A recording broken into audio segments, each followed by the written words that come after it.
The Gauteng Health MEC has presented the department's 2024-25 budget vote with an allocation of 64.8 billion for this fiscal year and 202.6 billion over the Medium-Term Expenditure Framework. MEC Nomantu Nkomo-Ralehoko joins us this evening to unpack the department's budget vote. Good evening, MEC. Thank you very much for joining us on the SABC. You started by stating, when delivering that specific budget, by stating today that the allocated funding focuses on priority interventions under the Gauteng 2030 Health and Wellness Initiative, which especially targets townships, informal settlements and hostels. What are these priority interventions?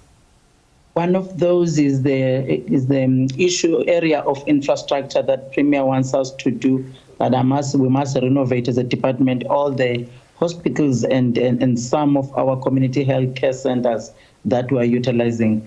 The other area is the e-health that he said we must do. Now we're digitizing all the hospitals. Queue management system, it's one of those. E-filing, it's one of those critical areas that he has raised that must do. Again, he wants us to refurbish all the accident and emergency areas, casualties as usually call it, in all the health facilities in the province. That's to facelift those hospitals, and it falls directly again under infrastructure renovation that we are going to do as a department. We will be focusing again on local health promotion programs in the townships, in the hostels, and in the informal segment. You remember the TISH, as you always say. And again, he wants us to make sure that no hospital, especially in areas of mental health, is not having an acute mental health ward. Because in all these hospitals, we find cases that there are people that we should treat, even if it's 1 or 2 days, before we can refer them to bigger institutions in the province. I want us to touch on your efforts to ensure that those that are mental health or mental care recipients, that at least they're safeguarded on the back of what we saw with SABC. But before that, I want to take you back to the digital health. You say as part of the digital health program, you aim to reduce waiting times and improve your resource allocation with digital tools that will help queue management. Just talk to us a bit more about this, because I'm sure a number of people would be quite keen to hear that there will be some sort of management of these queues using the digital tools you speak of. Indeed, we have been having a problem in the province that we'll find a lot of people sitting, waiting for hours in our hospitals. And we believe that queue management is one of the issues that will help us to deal with the problems that we're experiencing. Because some of the cases that we get for litigation, people indicate that I've been here more than 6 hours waiting and nobody has been helping me. And we realize that at least if we can have queue management, that will help us. But again, there's another program that we're introducing called Double Up, which used to be called CCMDD before. That program is helping us, because if you are coming just to collect pills at the hospital, we will pack them now before you can come, and you receive an SMS indicating that on the 31st of July, don't forget to come and collect your pills. Then you'll find them already readily available for you. You don't wait in the queue. So those are the measures that we're trying to do to reduce this problem, because we are aware that it's a problem that we need to deal with,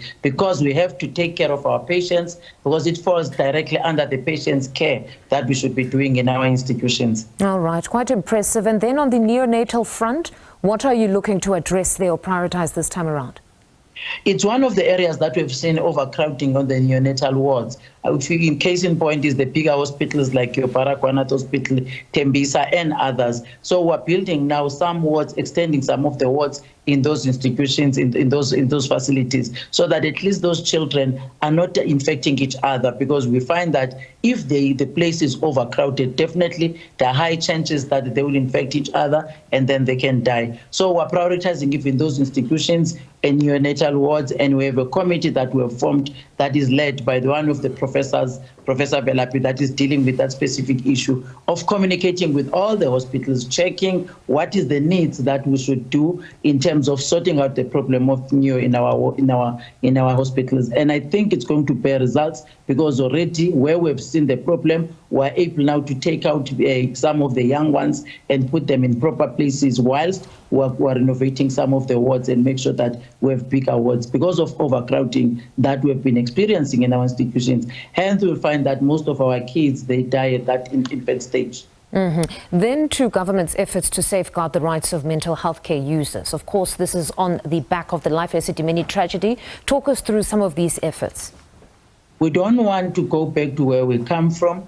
And part of those issues that we're doing, for example, I will take for example of Bethel Hospital. You remember we had a new hospital now. We've renovated the old hospital. We've opened it again 2 months back, and we are using it as a mental health ward because we're easing up the pressure that we've been having. Again, Southern Hospital, we're renovating some parts. In fact, it's about 60-bedded ward that we are going to open there, because if you go to each and every hospital, you find that there's overcrowding that we're experiencing, especially on issues of mental health. And we believe that working very closely with the Department of Social Development, it's going to be easier for us that those of our patients that we feel that they are much better now, we take them to places of safety where they will be doing some work whilst they're trying to recover, but working very closely with social development, because again, we don't want them to relapse. But another initiative that Premier said we must do is this one of making sure that we work very closely with the Department of Agriculture. Remember, if those people, we take them to the garden and so that they can start doing some food gardens, it will help them because it's part of the healing that we want to do as the department. But at the same time, they'll be doing some work selling those and selling those vegetables that will be coming out of those gardens. So quite a number of things that we want to do to ease up the pressure, but make them not to relapse, because in most cases when they are there, because most of these young ones, especially that we find in our institutions, they are in this state where they are because of the drugs. So hence working with the other colleagues, social development, closer to agriculture, it's going to help us so that there's some activity that they are doing, besides other trainings that they will be introduced at a long run by the department. So we have a motto of saying one hospital, one household food garden that we are doing now. MEC, just before I let you go, I just want a status update on the Cancer Alliance matter that's in court currently. We understand it was postponed because the department failed to submit its papers on time.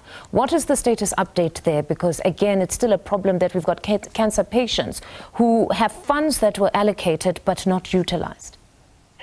It's unlike those funds were not utilized. This issue, again, it's in court, so let me not go into detail about it. But I don't think it's correct what colleagues are saying, that it was postponed because we didn't file some documents. It's not correct, that one. I'm aware that we were there in court, we were with them, we filed on time, even themselves, but they asked for postponement themselves. It's not the department that asked for postponement, but it's in court now, and I'm sure the matter is going to be sorted out soon, because I don't think colleagues, they want this thing to hang on. But on our side, we're finalizing the processes of all the things that we should be doing as we speak here. All right, MEC, thank you very much for your time this evening. That's Gauteng Health MEC Nomantu Nkomo-Ralehoko.